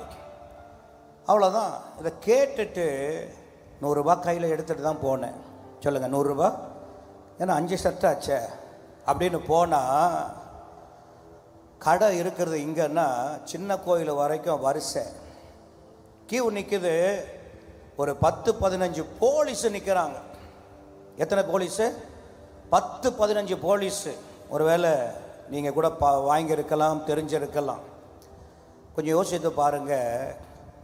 திடீரென்று கடையை திறந்துட்டு திடீரென்று நடத்தி இப்படி ஒரு பிஸ்னஸை பண்ண உடனே காட்டுத்தீ போல என்ன செய்தது பாருங்க. ஒரு சற்றுனால ஒரு வாங்கினவன் உடனே அடுத்தவனுக்கு அதை என்ன செய்யணும்? சொல்லணும். தெருவில் போனவனுக்கு ஃப்ரெண்டுக்கு போட்டு உடனே எல்லாம் சொன்ன உடனே கூட்டம் கூடிடுச்சு. போலீஸ் நிற்குது. என்ன போலீஸ் என்ன சொல்கிறான் தெரியுமா? யோ, சீக்கிரம் கடையை மூடியா, உன் கடையால் தெருவில் பெரிய பிரச்சனை, கடையை மூடியான்னு கடைக்காரன்கிட்ட தான் போலீஸ் சண்டை போடுறாங்க. யோசித்து பாருங்க. ஒரு நல்ல செய்தி எத்தனை பேர் எவ்வளோ சீக்கிரத்தில் நன்மையை பெற வைக்கிறது. ஆனால் ஒரு துர்ச்செய்தி ஒரே வினாடியில் இல்லாமல் போக செய்கிறது. அப்போ நம்ம என்ன செய்யணும்னா, எந்த கூட்டத்தில் இருக்கணும்னா சொல்லுங்க, நல்ல செய்தியை சொல்லுகிற ஒரு கூட்டத்தில் இருக்கணும். ராமேன் சொல்லுங்க பார்க்கலாம். சரி, இரண்டாவதாக ஆதியாகமம் 49ஆம் அதிகாரம் 5, 6, 7 வசனங்களை வாசிக்க கேட்கலாம். ஆதியாகமம் 49, 5, 6, 7 வசனங்களை வாசிக்க கேட்போம். சிமியோனும் லேவியும் ஏக சகோதரர். சிமியோனும் லேவியும் ஏக சகோதரர்கள். அவர்களுடைய பட்டயங்கள் கொடுமையின் கருவிகள். அவர்களுடைய பட்டயம் இருக்கு பாரு, அது கொடுமையின் கருவிகள். என் ஆத்துமாவே, அவர்களுடைய ரகசிய ஆலோசனைக்கு உடன்படாதே. என் மேன்மையே, அவர்கள் கூட்டத்தில் நீ சேராதே. அவர்கள் தங்கள் கோபத்தினாலே ஒரு புருஷனை கொன்று தங்கள் அகங்காரத்தினாலே அரண்களை நிர்மூலமாக்கினார்களே. உக்கிரமான அவர்கள் கோபமும் கொடுமையான அவர்கள் மூர்க்கமும் சபிக்கப்பட கடவது. யாக்கோபிலே அவர்களை பிரியவும் இஸ்ரவேலிலே அவர்களை சிதறவும் பண்ணுவேன். பாருங்க, இங்க நான் பார்க்கிறோம், யாக்கோபுடைய 12 குமாரர்களிலே இந்த 2 பேர், இந்த லேவியும் இந்த சிமியோனும் யார் என்று சொன்னா சொல்லுங்க பார்க்கலாம். சத்தமா சொல்லுங்க. சகோதரர்கள். அவர்களை குறித்து அப்பா கடைசி காலத்தில் அவர்களை ஆசீர்வதிக்கிறார். இப்ப வாசிங்க, அந்த வசனத்தை மட்டும் வாசிங்க. 49:5 வாசிங்க. சிமியோனும் லேவியும் ஏக சகோதரர். அவர்களுடைய பட்டயங்கள் கொடுமையின் கருவிகள். பாருங்க, பட்டயம் எப்படிப்பட்டதா? கொடுமையின் கருவி. அருமையான கற்றுடையவர்களே, இந்த 2 பேரை குறித்து வேதம் என்ன சொல்லுதுன்னா, அவங்க பயங்கரமான மூர்க்கமுடையவர்கள். எப்படிப்பட்டவங்க? மூர்க்கமுடையவர்கள். எதற்கும் எதை செய்யவும் என்ன செய்வார்களா? துணிந்து நிற்பார்களாம். யாரை கொல்லனாலும் கொன்றுவாங்க. அவங்க பட்டயம் கொடுமையின் கருவி. எதை செய்யணும்னாலும் செய்திருவாங்க. அப்படிப்பட்ட பயங்கரமான முரடர்கள், பயங்கரமான குணமுடையவர்கள் அப்படி என்று சொல்லி இங்கு வேதம் சொல்லுகிறது. நியாயாதிபதிகள் 5ஆம் அதிகாரம் 18ஆம் வசனத்தை நீங்கள் வாசிக்கும் பொழுது, நியாயாதிபதிகள் 5:18 வாசிங்க. செபுலோனும் நப்தலியும் போர்க்களத்து முனையிலே தங்களுடைய உயிரை கூட எண்ணாமல் மரணத்திற்கு துணிந்து நின்றார்கள். ஒரு ஆமென் சொல்லுங்க பார்க்கலாம். இங்கு செபுலோனும் நப்தலியும் குறித்து வேதம் சொல்லுகிறது. போர்க்களத்து முனையிலே தங்களுடைய உயிரை கூட ஒரு பொருட்டாய் எண்ணாம துணிந்து நின்றார்களாம். இந்த 4 பேரும் யாருங்க? இந்த 4 பேரும் யாரு? சத்தமா சொல்லுங்க, யாரு? யாக்கோபுடைய பிள்ளைங்க. இந்த 4 பேரும் யாரு? யாக்கோபுடைய பிள்ளைங்க, யாக்கோபு பெற்ற பிள்ளைங்க. இந்த 4 பேரும் யாருன்னா 4 பேரும் சகோதரர்கள். 4 பேரும் யாருதான்? சகோதரர்கள். ஆனா 2 பேர் எப்படி இருக்கிறாங்கன்னா சொல்லுங்க, மூர்க்கமுடையவர்களாய், கொடுமையின் கருவியாக, எதையும் அழிப்பதற்காக அவங்க கொடூரமானவர்களாய் துணிந்து நிற்கிறாங்க. ஆனா அதே வயிற்றுல பிறந்த அடுத்த 2 பேரை வேதம் சொல்லுது, அவர்கள் போர்க்களத்து முனையிலே தங்கள் உயிரை கூட எண்ணாம தங்களுடைய ஜனம், தங்களுடைய தேசம் பாதுகாக்கப்பட வேண்டும் என்று தங்கள் உயிரை கூட அவர்கள் மதியாதபடி துணிந்து நின்றார்களாம். கரங்களை வைத்து தொழிலே சொல்லுங்க பார்க்கலாம். அல்லேலூயா, அல்லேலூயா, அல்லேலூயா. ஒரு ஜனம், ஒரு கூட்டம் எதுல துணிந்து நிற்கிறாங்கன்னா அழிப்பதற்கு, எதையாவது ஒன்று செய்யணும் அப்படின்னு அழிப்பதற்காக துணிந்து நிற்கிறது. மூர்க்கத்தோடு துணிந்து நிற்கிறது, கோபத்தோடு துணிந்து நிற்கிறது, ஆத்திரத்தோடு துணிந்து நிற்கிறது. ஆனா இன்னொரு கூட்டத்தை நீங்க பார்த்தீங்கன்னா அது என்ன செய்கிறது? என் ஜனம், என் நாடு, என் உயிர் போனாலும் பரவாயில்லை என்று போர்க்களத்து முனையில என்ன செய்கிறாங்க? ஜனங்களை பாதுகாப்பதற்காக எப்படி நிற்கிறாங்க? துணிந்து நின்றாங்க.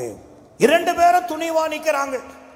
ஒன்று தீமை செய்வதற்கு, இன்னொன்று சொல்லுங்க நன்மை செய்வதற்கு துணிந்து நிற்கிறார். அருமையான கர்த்தருடையவர்களே, தேவனுடைய சபையில் இருக்கிற 2 கூட்டம் யாருன்னா, ஒன்று தீமை செய்கிறதுல துணிவு, இன்னொன்று நன்மை செய்கிறதுல துணிவு. தாவீது ஒரு நாள் சொன்னான், பெத்லகேம் ஒளிமுக வாசலில் இருக்கிற அந்த கிணற்று தண்ணீரின் மேல எனக்கு ரொம்ப ஆவலா இருக்கு, எனக்கு தண்ணி தாகம் எடுக்கு அப்படின்னு கேட்டு விட்டுருந்தானா அவன் இருக்கிற அரண்மனைக்குள்ள இருந்து தண்ணீரை கொண்டு வர்றதுக்கு ஆட்கள் உண்டு. ஆனா அவன் என்ன சொல்றானா, பெத்லகேமில் இருக்கிற ஒளிமுக வாசலில் இருக்கிற அந்த கிணற்றின் தண்ணீரின் மேல நான் ஆவல் கொண்டு இருக்கிறேன். அவன் சொல்ற அந்த நேரம் எப்படிப்பட்ட நிலைமை தேசத்தில் அப்படின்னா, எதிரி, பெலிஸ்திய எதிரி படைகள் எல்லாம் இவங்களுக்கு விரோதமாக வந்து சூழ்ந்திருக்கிறார்கள். எதிரி படைகள் முழுமையும் அந்த பெத்லகேம் ஒளிமுக வாசலை சுற்றிலும் இருக்கு. யாரும் இங்கிருந்து அங்க போயிட்டு திரும்ப வரவே முடியாது. யோசித்து பாருங்க. ஆனா வேதம் சொல்லுது, 3 பேர், தாவீதுடைய 3 பராக்கிரமசாலிகள் தங்களுடைய உயிரை கூட நினையாம துணிந்து புகுந்து போய் பெத்லகேமின் ஒளிமுக வாசலில், அந்த பெத்ல சத்துருக்கள் பாளையம் இறங்கி இருக்கிறாங்க. பார்த்தா தெரிஞ்சிடும் இவன் இஸ்ரவேலன், உடனே அடிச்சு சாவடிச்சிருவான். 3 பேர் தனியா போய் மாட்டின கதை. ஆனா துணிந்து புகுந்து அவர்கள் தண்ணீரை மொண்டு கொண்டு வந்து என்ன செய்தாங்களா? தாவீதிடத்தில் கொண்டு வந்தார்கள். இவங்களுடைய துணிவு என்னன்னா, ராஜாவுடைய தாகத்தை நாங்க தீர்க்கணும். ஒரு ஆமென் சொல்லுங்க பார்க்கலாம். என்ன துணிவு? உங்க துணிவு ராஜாவுடைய தாகத்தை, ராஜாவுடைய விருப்பம் அதுதான்னா அதை செய்யணும். நான் சொல்லுவேன், நமக்கு ஒரு நல்ல ராஜா ஒருவர் இருக்கிறார். அவர் ராஜாதி ராஜா. ஒரு ஆமென் சொல்லுங்க, ராஜாதி ராஜா. நமக்கு ஒரு துணிவு இருக்கணும். ஆண்டவருடைய தாகத்தை தீர்க்கிற, ஆண்டவருக்காக ஓடுகிற, உழைக்கிற காரியங்களிலே, ஊழியம் செய்கிற காரியங்களிலே நமக்கு என்ன இருக்கணும்? ஒரு துணிவு இருக்கணும். 2 பேரும் துணிகிறார்கள். ஒருவன் தீமை செய்வதற்கு, வெட்டனா வெட்டுவான், கொத்தனா, ஏன்னா அவன் கையில் இருக்கிற கருவி கொடுமையின் கருவி, ஆத்திரம் உடையவனாய், கோபம் உடையவனா. ஆனா இன்னொருத்த மக்களை காக்கணும், தேசத்தை காக்கணும், அதில் அவன் துணிந்து நிற்கிறான். அருமையான கர்த்தருடையவர்களே, இயேசு மரித்த போது கூட சீசர்கள் எல்லாரும் ஓடிட்டாங்க, ஒளிஞ்சிட்டாங்க. ஒருவர் கூட இயேசுனுடைய சரீரத்தை கேட்க ஒருத்தர் கூட வரல. 12 சீசங்க இருந்தாலும் ஒருத்தன் கூட வரல. எல்லாம் தான் உயிர் தப்பினா போதுன்னு ஓடிட்டான். ஆனா ஒரே ஒரு அரிமத்திய ஊரனாகி யோசேப்பு மாத்திரம் துணிந்து பிளாத் இடத்துல போயிட்டு என்ன கேட்டானா, அந்த சிலுவையில் தொங்குகிற அந்த இயேசுவின் சரீரத்தை நான் இறக்கி கொள்ள எனக்கு என்ன வேணும்? இவன் இயேசு எப்பெல்லாம் பார்க்க வந்தான்னா அந்தரங்கத்திலேயே பார்க்க வந்தான். இவன் ஒரு அரசு மரியாதைக்குரிய அதிபதி, அதிகாரி. பகல் நேரத்தில் இயேசுவனுடைய பிரசங்கத்தை கேட்கவோ இயேசு நடத்துகிற கூட்டத்தில் கலந்து கொள்ள போனா இந்த உலக சமுதாயமானது அவனுக்கு, அந்த சமுதாயத்தினால அவனுக்கு பெரிய பிரச்சனை. அவனுக்கு ஆண்டவர் மேல அவ்வளவு அன்பு, ஆண்டவர்னு அவ்வளவு இஷ்டம். இரவு நேரத்தில் போய் மறைமுகமாய் தனிமையா இருக்கிற நேரத்தில் இயேசுவோடு கூட உட்கார்ந்து பல உபதேசங்களை கேட்டு வருவது அவனுடைய வழக்கம், பழக்கமாக இருந்தது. அந்தரங்க சீடனா இருந்தவன் இப்ப பாத்தீங்கன்னா வெளியரங்க சீடனா இருந்த சீஷர்கள் கூட ஒருத்தன் கூட வரல. இப்ப இந்த அரிமத்தியா ஊரானாகிய யோசேப்பு துணிந்து போன, என்ன நடந்தாலும் பாருங்க, என் வேலை போகுமா போகட்டும், என் பதவி போகுமா போகட்டும், எனக்கு இருக்கிற இந்த வருமானம் போகுமா போகட்டும், ஜனங்களால எனக்கு ஏகப்பட்ட பிரச்சனை வருமா வரட்டும் அப்படின்னு என்ன செய்தானா, துணிந்து போனான். அருமையான கற்றுடையவர்களே, நான் சொல்லுவேன், இந்த காலை வேளையில் சுருக்கமாய் சொல்லுகிறேன், நாம் தேவனுடைய காரியங்களில் நமக்கு என்ன இருக்கணும் சொல்லுங்க? துணிவு வேண்டும். எந்த கூட்டத்தில் இருக்கிறோம்? மூன்றாவது, சீக்கிரமாக வாசிங்க, சீக்கிரமாக. மூன்றாவது, ரூத்தில் நம்ம 1ஆம் அதிகாரத்துக்குள்ள நம்ம பார்த்தீங்கன்னா 2 கூட்டத்தை நம்ம பார்க்க முடியும். ரூத்தில் 2 கூட்டத்தை பார்க்க முடியும். ஒன்று என்ன கூட்டம் அப்படின்னா சொல்லுங்க? ரூத்து, இன்னொன்று ஓர்பால். சொல்லுங்க, ஒன்று ரூத்து, இன்னொன்று ஓர்பால். இந்த ரெண்டு கூட்டத்தை பார்த்தீங்கன்னா, ஒரு கூட்டம் ரெண்டும் ஒன்னா வந்தது தான். ஆனால் ஒரு காலகட்டம் வந்த உடனே ஒருத்தி என்ன செய்கிறா, மாமியை முத்தமிட்டுட்டு போயிட்டு வாருகிறேன் அப்படின்ட்டு அவள் போயிட்டா. ஆனால் இன்னொருத்தி பார்த்தீங்கன்னா, உம்மை விடாமல் உறுதியாக என்ன செய்வேன், பின்பற்றி வருவேன். ஒரு ஆமேன் சொல்லுங்க பார்க்கலாம், சந்தோஷமா சொல்லுங்க பார்க்கலாம். சூழ்நிலைக்கு தகுந்த மாதிரி மாறி மாறி போகிற ஓர்பால் சபைகளிலே உண்டு. இனிமேல இந்த நகோமியோடு இருந்தா நமக்கு செட் ஆகாது, இந்த நகோமியோடு இருந்தா நம்முடைய காரியம் ஒன்றும் பழிக்காது, இவளால நம்முடைய வாழ்க்கையில் எந்த பிரயோஜனம் இல்லை அப்படின்னு சூழ்நிலையை பார்த்த உடனே மாற்றிக்கொள்ளுகிற ஏராளமான கூட்டம் உண்டு சபையில். இவங்க யாருன்னா சூழ்நிலைக்கு ஏற்றவாறு தன்னை மாற்றிக்கொள்ளுவாங்க. ஆனால் இன்னொரு கூட்டம் இருக்கு, ரூத்துடைய கூட்டம். என்ன ஆனாலும் மரணமே அல்லாமல் என்னை சபையை விட்டு யாராலும் பிரிக்க முடியாது. இந்த ஆமேன் சொன்னாங்க பார்த்தீங்களா, அவங்க தான் ரூத்துடைய கூட்டம். அவங்க வாயில தான் அந்த ஆமேன் அல்லேலூயா வரும். வாயை மூடிக்கிட்டு கேட்டுக்கிட்டே இருக்கிறன்னா ஓர்பால் தான் அர்த்தம். நீ எந்த கூட்டத்தில் இருக்கிறத நீ அடையாளப்படுத்துற. யோசித்து பாருங்க, மரணம் வந்தாலும் செத்தாலும் சபையில் இருந்து தான் சாவேன், மரித்தாலும் என் சபையை விட்டு நான் போகவே மாட்டேன், ஆண்டருடைய வருகை வரைக்கும் சபையில தான் இருப்பேன். அந்த உறுதியாய் பற்றி இருக்கிற ஒரு கூட்டம் சபையில் உண்டு. ஒரு ஆமேன் சொல்லுங்க பார்க்கலாம். நீ எந்த கூட்டத்தில் இருக்கணும் அப்படின்னா சொல்லுங்க பார்க்கலாம், சொல்லுங்க எந்த கூட்டத்தில் இருக்கணும்? ஓர்பால் கூட்டம். சரி, ஓர்பால் கூட்டத்தில் இருக்கணும்ன்றவங்கெல்லாம் சத்தமோரலிலே சொல்வோமா? என்ன ரொம்ப கவனமாக கேட்குறீங்க, இப்போ செய்தியை ரொம்ப கவனமாக கேட்குறீங்க. சார், ரூத்துடைய கூட்டத்தில் இருக்கணும் அப்படின்றவங்களாம் சத்தமோரலிலே சொல்வோமா? அல்லேலூயா, அல்லேலூயா. ரூத்துக்கு தெரியும், வாழ்க்கையில் என்ன வந்தாலும் வந்துட்டு போகுது, நான் அவரை தான் பின்பற்றுவேன், நான் உறுதியாய் அவரை தான் பின்பற்றுவேன். அல்லேலூயா, அல்லேலூயா, அல்லேலூயா. அருமையான கர்த்தருடையவர்கள், சூழ்நிலைக்கு ஏற்றவாறு நாம் பின்பற்றுகிறவர்கள் அல்ல. அத்தி மரத்தில் ஏராளமான கனி வந்த உடனே அல்லேலூயா சோதரம் அப்படின்னு சபைக்குள்ளே வந்து கர்த்தர் எனக்கு நன்மை செய்தார்னு சொல்லுகிற அப்படி கூட்டம் அல்ல. அது துளிர் விடாமல் போனாலும் சொல்லுங்க என்ன செய்யணும்? சொல்லுங்க என்ன செய்யணும்? பாடுவோம், பாட்டு மட்டும் என்ன செய்வோம்? சொல்லுங்க, பாடுவோம். என்ன வந்தாலும் கலங்கிடாமல் இடுக்க நேரம் சொல்லுங்க பார்க்கலாம். சரி, ஒவ்வொன்றா நான் சொல்ல போகிறேன். நீங்கள் இப்போ பாட்டு அந்த 2 வரியை மட்டும் நீங்கள் பாடணும், கைத்தட்டி பாடணும். ஆயத்தமாக இருக்கிறீங்களா? சரி, முதல்ல அந்த பாட்டை 2 சரணத்தை பாடிடலாமா? என்ன வந்தாலும் கலங்கிடாமல் ஈடுக்க நேரம் ஸ்தோத்தரிப்பே. இருங்க, அதான் கவனிக்கணும். அப்படின்னா நிறுத்திடணும்.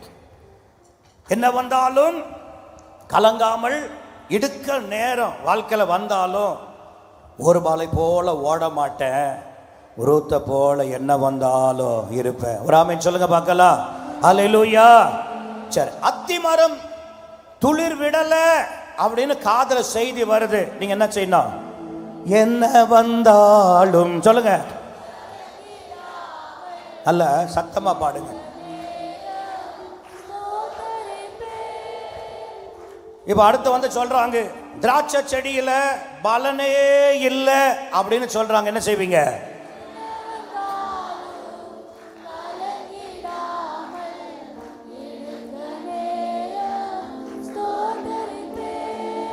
ஒளிவ மரத்துல பலனே இல்லை அப்படின்னு சொல்றாங்க. என்ன செய்வீங்க?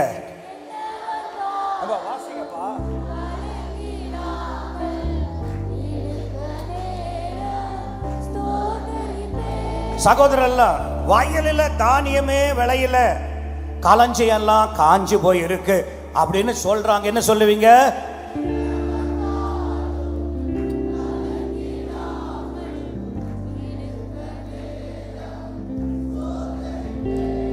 சரி, ஆட்டு மந்தையில ஒரு ஆடு கூட இல்லை, ஆயிரமா இருந்த மந்தைங்க ஒன்று கூட இல்லை அப்படின்னா என்ன சொல்லுவீங்க?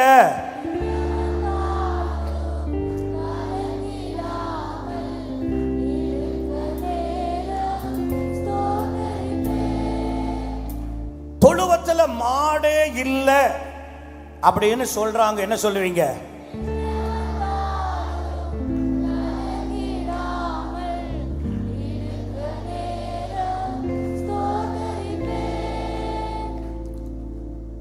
இப்போ உண்மை என்னன்னா பாஸ்டர், நீங்க சொன்ன ஒண்ணு கூட எங்ககிட்ட இல்லை பாஸ்டர். அதனால தான் நாங்க தைரியமா என்ன செய்யறோம் சொல்லுங்க பார்க்கலாம். நாங்கள் தைரியமாக பாடுறோம். என்னன்னா, நீங்கள் சொன்ன ஆடு எங்ககிட்ட இல்லை, மாடும் இல்லை, வயலும் இல்லை, எதுவுமே இல்லை. அதனால தான் நாங்கள் என்ன வந்தாலும் தைரியமாக பாடுறோம். இப்படி சொல்கிறேன், அரிசி டப்பால அரிசி இல்லை அப்படின்னா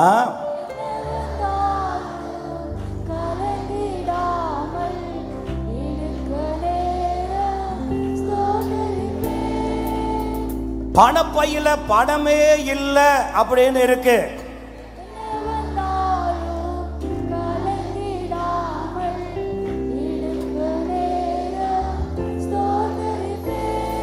உங்களை கூப்பிட்டு சொல்றாங்க, உன் புள்ள தருதல ஒன்னும் படிக்காத மக்கா இருக்கு, இதை கூட்டிட்டு போ, இதெல்லாம் காலேஜுக்கு ஏன் அனுப்புற, ஏன் ஸ்கூலுக்கு அனுப்புற அப்படின்னு உங்களை பார்த்து சொல்றாங்க. நீங்க என்ன செய்வீங்க?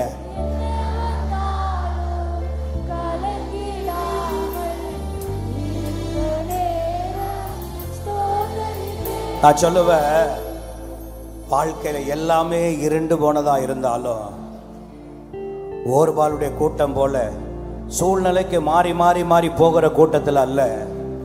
என்ன வந்தாலும் நான் உறுதியாய் பின்பற்றுவேன்.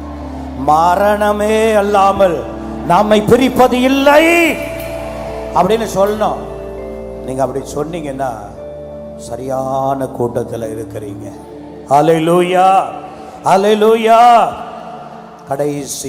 கடைசியாக மத்திய எழுதின சுவிசேஷம் 21ஆம் அதிகாரம் 31, 32 வாசிங்க, முடிக்கிறேன்.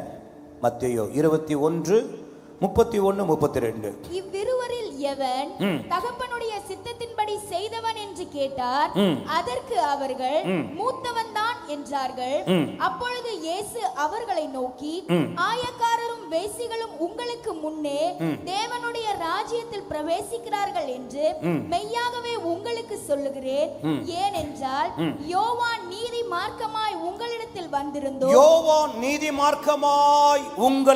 வந்திருந்தும் நீங்கள் அவனை விசுவாசிக்கவில்லை. நீங்கள் அவன் சொன்ன உபதேசத்தையோ அவன் பேசின வார்த்தைகளையோ நீங்கள் நம்பல, விசுவாசிக்கல.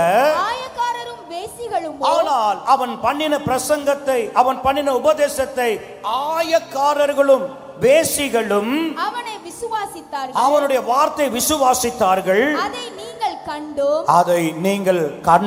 அவனை விசுவாசிக்கும்படியாக பின்பாகிலும் நீங்கள் மனஸ்தாபம் படவில்லை. ஒரு ஆமென் சொல்லுங்க பார்க்கலாம். அல்லேலூயா. யோவானுடைய பிரசங்கம், பரிசேய சதுசேய கூட்டங்கள் எப்ப பார்த்தாலும் இயேசுவிடத்துல வந்து குற்றம் கண்டுபிடிக்க நிக்குது. இயேசு அவர்களை பார்த்து சொல்கிறார், யோவான் பிரசங்கத்தை கேட்டீங்க, அந்த பிரசங்கத்தை கேட்ட ஆயக்காரர்களும் பாவிகளும் வேசிகளும் என்ன செய்தாங்களா?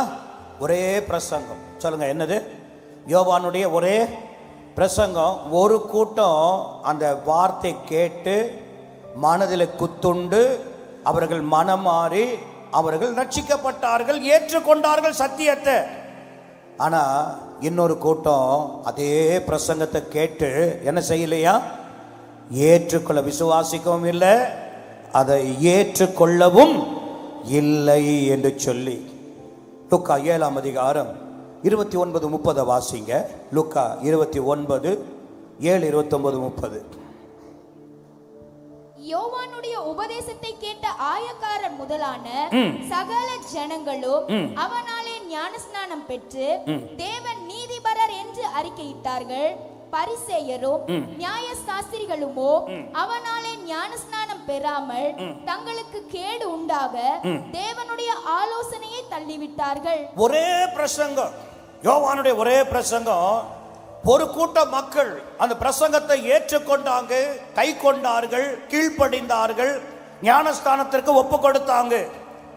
ஆனா இன்னொரு கூட்டம் அதே பிரசங்கத்தை கேட்டது, ஆனா கை கொள்ளவும் இல்லை, அந்த பிரசங்கத்தை ஏற்றுக்கொள்ளவும் இல்லை, கீழ்ப்படியவும் இல்லை. யோசித்து பாருங்க, தள்ளிட்டாங்களாம். வேதம் சொல்லுது, அவர்கள் தங்களுக்கு கேடு உண்டாக, தங்களுக்கு கேடு உண்டாக என்ன செய்தார்களா? தள்ளினார்கள். அருமையான கர்த்தருடையவர்களே, தேவனுடைய சத்தியத்தை சபைகளிலே கர்த்தர் தொனிக்கும் போது, தேவனுடைய சத்திய மார்க்கம் சபைகளிலே வெளிப்படும் பொழுது நாம் அதற்கு கீழ்ப்படியாமல் ஏற்றுக்கொள்ளாமல், நமக்கு ஆறுதலாய் வருகிறத மாத்திரம் ஆண்டவருடைய வார்த்தையாகவும் எச்சரிப்பாய் வருகிறது இது எனக்கு தேவையில்லை என்றும் நான் தள்ளுவோம் என்று சொன்னா, வேதம் சொல்லுது கேடு உண்டாக ஆலோசனை என்ன செய்தார்களா? நான் சொல்லுவேன், சபையில் 2 கூட்டம் இருக்குங்க. ஒரு கூட்டம் சத்தியத்தை சத்தியமாய் கேட்டு அது ஆசீர்வதிக்கிற கூட்டம். ஆனால் இன்னொரு கூட்டம் அதே சத்தியத்தை கேட்டு கீழ்ப்படிய மனம் இல்லாமல் தங்களுடைய வாழ்விலே, தங்களுடைய பிரயாசங்களில் கேடுகளையே அவர்கள் வருவித்து கொள்ளுகிறவர்களாக இருக்கிறார். இப்போ நம்ம எந்த கூட்டத்தில் இருக்கணும் என்பதை இப்போ நீங்கள் தான் என்ன செய்யணும்? தீர்மானிக்கணும். முதலாவது சொன்ன நல்ல செய்தி சொல்லுகிற கூட்டத்தில் இருக்கணுமா, துர்ச்செய்தி சொல்லுகிற கூட்டத்தில் இருக்கணுமா, அப்படி நீங்கள் தான் முடிவெடுக்கணும். இரண்டாவதாக சொல்லுங்க பார்க்கலாம், தேவனுடைய காரியங்களிலே துணிவு கொண்ட ஒரு கூட்டம். வேதம் சொல்லுவது, செபுலோனும் நப்தலியும் போர்க்களத்து முனையிலே தங்கள் உயிரை கூட எண்ணாமல் துணிந்து அவங்களும் துணிந்து நிற்கிறான். ஆனால் இன்னொரு கூட்டம் கொடுமையின் கோபம் மூர்க்கத்தோடு ஆயுதத்தோடு அவர்கள் என்ன செய்கிறாங்களா? சிமியோனும் லேவியும் துணிந்து நிற்கிறாங்க. அருமையான கர்த்தருடையவர்களே, நமக்கு ஒரு துணிவு, கர்த்தருடைய காரியங்களில் என்ன வேணும்? துணிவு வேண்டும். மூன்றாவதாக நாம் பார்த்தோம், ஓர்பால் சூழ்நிலைக்கு ஏற்றவாறு பின்பற்றி விலகி போகிறார். ஆனால் ரூத்து சூழ்நிலையே, அவ கண்ட சூழ்நிலை தான் இவளுக்கும், அவ வாழ்க்கையில் இருக்கிறது தான் இவளுக்கும். ஆனாலும் சூழ்நிலையை பெரிதுபடுத்தலை. என்ன ஆனாலும் நான் உறுதியாய் உம்மை மாத்திரம் பின்பற்றுவேன். அல்லேலூயா. இப்படி ஒரு கூட்டம். நான்காவதாக சத்தியத்தை கேட்டு கீழ்ப்படிந்து ஏற்றுக்கொள்ளுகிற ஒரு கூட்டம். இன்னொரு கூட்டம் அதே சபையில் தொனிக்கப்படுகிற சத்தியத்தை கேட்டு கீழ்ப்படிந்து ஏற்றுக்கொள்ள மனம் இல்லாமல் கேடுகளால் நிரப்பப்படுகிற ஒரு கூட்டம். இப்போ எந்த கூட்டத்தில் நம்ம இருக்கணும் சொல்லுங்க பார்க்கலாம். நீங்களே அதை தீர்மானிக்கணும். மீண்டும் நாம் வாசிக்க கேட்கலாம். மத்திய எழுதின சுவிசேஷம் லூக்கா 6ஆம் அதிகாரம் 47, 48, 49. நம்ம எல்லாரும் எழுந்து நிற்கலாம். என்னிடத்தில் வந்து என் வார்த்தைகளை கேட்டு அவைகளின்படி செய்கிறவன் யாருக்கு ஒப்பாய் இருக்கிறான் என்று உங்களுக்கு காண்பிப்பேன். ஆழமாய் தோன்றி கற்பாறையின் மேல் அஸ்திபாரம் போட்டு வீடு கட்டுகிற மனுஷனுக்கு ஒப்பாய் இருக்கிறான். பெரு வெள்ளம் வந்து நீரோட்டம் அந்த வீட்டின் மேல் மோதியோ அதை அசைக்க கூடாமல் போயிற்று. ஏனென்றால் அது கன்மலையின் மேல் அஸ்திபாரம் போடப்பட்டு இருந்தது. என் வார்த்தைகளை கேட்டும் என்னுடைய வார்த்தையை கேட்டும் அவைகளின்படி செய்யாதவனோ அஸ்திபாரம் இல்லாமல் மண்ணின் மேல் வீடு கட்டினவனுக்கு ஒப்பாய் இருக்கிறான். நீரோட்டம் அதன் மேல் மோதின உடனே அது விழுந்தது, விழுந்து முழுவதும் அழிந்தது என்றார். நம்ம எல்லாரும் எழுந்து நிற்கலாம். நம்ம எல்லாரும் எழுந்து நிற்போம். இன்றைக்கு ஒரு சின்ன வார்த்தை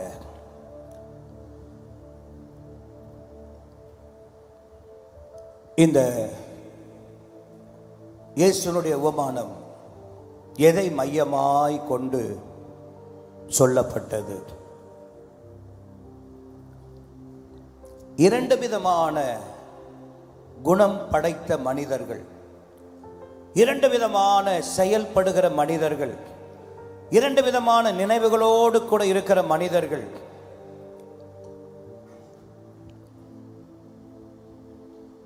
ஒன்று மணலில வீட்டை கட்டினது, இன்னொருத்தன் கண்மலையில வீட்டை கட்டுகிறான். சோதனை காற்று வந்தபோது ஒன்று விழுந்தது, இன்னொன்று உறுதியாய் நின்றது.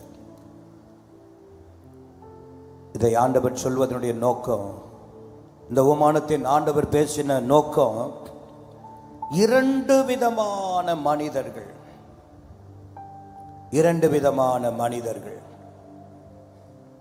இன்றைய சபைகளில் இந்த இரண்டு விதமான கூட்டம் உண்டு. தேவனுடைய வார்த்தை கேட்டு அதன்படி தன்னுடைய வாழ்க்கையை அமைக்கிற ஒரு கூட்டம் இருக்கு.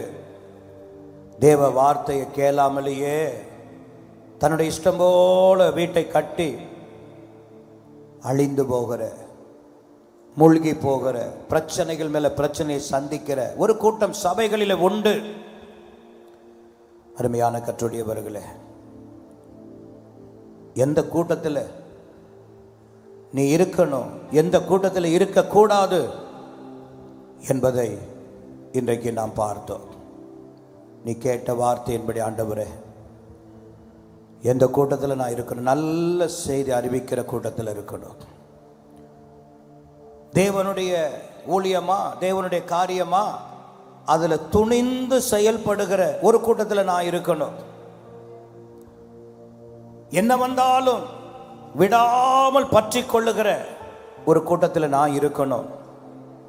சத்தியத்தை ஏற்றுக்கொண்டு அதற்கு கீழ்ப்படிந்து நடக்கிற கூட்டத்தில் இருக்கணும்.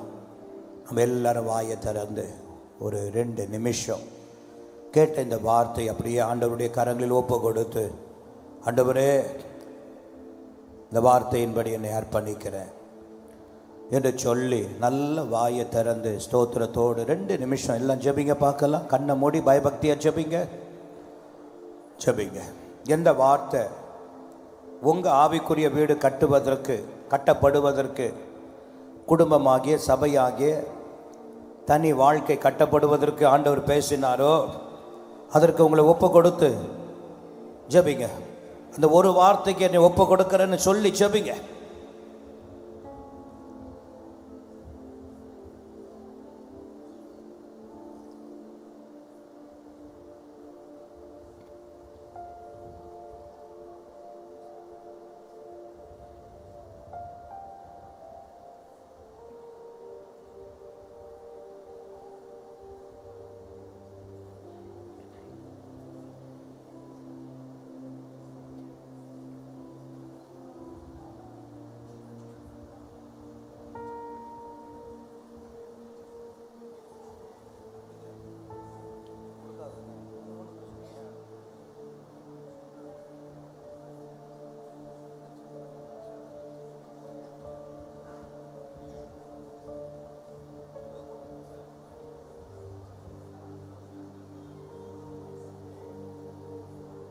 Thank you, Jesus.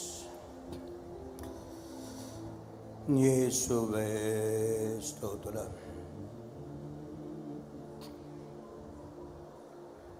ஹalleluya, ஹalleluya,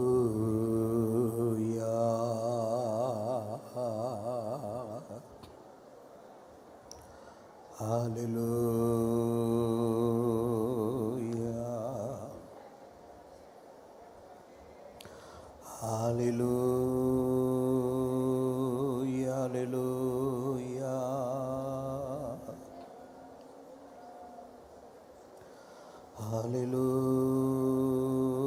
ஹalleluya.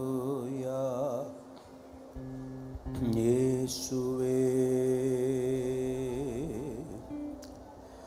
ஹalleluya, ஹalleluya, ஹalleluya, ஹalleluya. இயேசுவே ஹalleluya, ஹalleluya, ஹalleluya. முன்னே எனக்கு நிறைவான மகிழ்ச்சி உண்டு, அருகில் எப்போதும் நித்திய பேரின்பம் உண்டு. முன்னே எனக்கு நிறைவான மகிழ்ச்சி உண்டு, அருகில் எப்போ நித்திய பேரின்பம் உண்டு. நிறைவான மகிழ்ச்சி நீரே, நித்திய பேரின்பமே. நிறைவான மகிழ்ச்சி நீரே, நித்திய எல்லாரும் பேரின்பமே. ஆராதனை உமக்கே, நாளெல்லாம் ஆராதனை, ஆராதனை உமக்கே, நாளெல்லாம் ஆராதனை. முன்னே எனக்கு நிறைவான மகிழ்ச்சி உண்டு, அருகில் எப்போதும் நித்திய பேரின்பம் உண்டு. முன்னே எனக்கு நிறைவான மகிழ்ச்சி உண்டு, அருகில் எப்போதும் நித்திய பேரின்பம் உண்டு. என் இதயம் மகிழ்கின்றது, என் உடலும் இளைப்பாறுது. என் இதயம் மகிழ்கின்றது, என் உடலும் இளைப்பாறுது. ஜீவமார்க்கம் எனக்கு போதித்தீர், ஜீவனே உமை பாடுவே. ஜீவமார்க்கம் எனக்கு போதித்தீர், ஜீவனே உமை பாடுவே. என் இதயம் மகிழ்கின்றது, என் உடலும் இளைப்பாறுது. என் இதயம் மகிழ்கின்றது, என் உடலும் இளைப்பாறுது. ஆராதனை, ரெண்டு கரங்களை உயர்த்தி, நாளெல்லாம் ஆராத, கரங்களை அசைத்து, ஆராதனை உமக்கே, நாளெல்லாம் ஆராதனை. முன்னே எனக்கு நிறைவான மகிழ்ச்சி உண்டு.